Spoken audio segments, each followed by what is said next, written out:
మెదక్ నియోజకవర్గంలోని గత 2-3 రోజుల నుండి భారీ వర్షం కురుస్తూ ఉండటంతో వరి ధాన్యం కొనుగోలు కేంద్రాలలో ఆరబోసిన ధాన్యం తడిసిపోవడం వల్ల రైతులు తీవ్ర ఇబ్బందులకు గురవుతున్నారని బీఆర్ఎస్ జిల్లా అధ్యక్షులు పద్మా దేవేందర్రెడ్డి తెలిపారు. వరి ధాన్యం కొనుగోలు ప్రభుత్వ వేగవంతం చేయాలన్నారు. శుక్రవారం పాపన్నపేట మండలం నాగసానిపల్లి గ్రామంలోని వరి ధాన్యం కొనుగోలు కేంద్రాలను పరిశీలించారు. ఈ సందర్భంగా మాజీ ఎమ్మెల్యే పద్మా దేవేందర్రెడ్డి మాట్లాడుతూ ఈ ప్రభుత్వం తడిసిన ధాన్యాన్ని వెంటనే కొనుగోలు చేయాలని డిమాండ్ చేశారు. సదుపాయాలు కల్పించకపోవడం వల్ల రైతులందరూ పంట వడ్లు కూడా కళ్ళానికి వచ్చి సెంటర్కి వచ్చి తడిచిపోయే పరిస్థితి కనబడతా ఉంది. కనీసం పట్టించుకున్న నాదు లేదు. మొలకొచ్చింది 3 రోజులుగా ఇదే సెంటర్లో ఇదే విధంగా ఉండేసరికి అక్కడ రైతులు టార్పలిన్ కప్పినప్పటికీ కూడా మరి సంచులలో నింపిన వడ్లను కూడా కుమ్మరించాల్సిన పరిస్థితి వచ్చింది. మొలకొచ్చింది. ఆ మొలక అంటే మామూలు మొలక కాదు, అది మళ్ళీ పనికిరాని పరిస్థితి లాంటి మొలకలు ఈ విధంగా రావడం జరిగింది. మరి కలెక్టర్ గారితో మాట్లాడడం జరిగింది.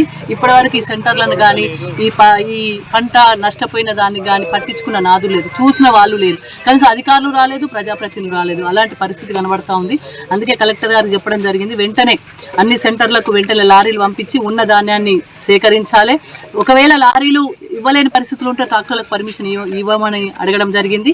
అదేవిధంగా పంట ఎక్కడైతే తడిసిన ధాన్యం ఉందో తప్పకుండా కొనాలి. చివరి గింజ వరకు తడిసిన ధాన్యాన్ని కొనాలి. ఎందుకంటే పక్కన తక్కువ రేటుకి అమ్ముకుందామంటే కూడా దళారులు వచ్చి కొనుక్కోలేని పరిస్థితి కనబడతా ఉంది. తడిసిన ధాన్యం కొనలేని పరిస్థితి కనబడుతుంది. వాళ్ళు అమ్ముకుంటే మరి బతకలేని పరిస్థితి వస్తుంది.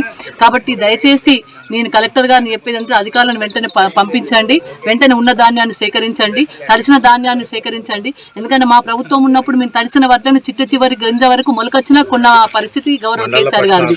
మరి అలాంటిది రైతు భరోసా లేదు, రైతు బంధు లేదు. ఇట్లాంటి పరిస్థితులలో కనీసం పంట వండుతో కూడా కొనలేని పరిస్థితి ఉంటే మరి రైతుల దయనీయ పరిస్థితిగా మారుతుంది. ఇక్కడ 2 సెంటర్లు నాగసానిపల్లిలో ఉన్న నేను, ఇక్కడ ఐకేపీ ఉంది, సొసైటీ ఉంది. మరి సొసైటీ వాళ్ళు కొనలేదు. ఒకవేళ తొందరగా కనుక 2 సెంటర్లు ప్రారంభించుంటే ఈ వర్షం వీళ్ళకి తగలకపోతుండే, ఈ పంట ఈ విధంగా ఉండకపోతుండే.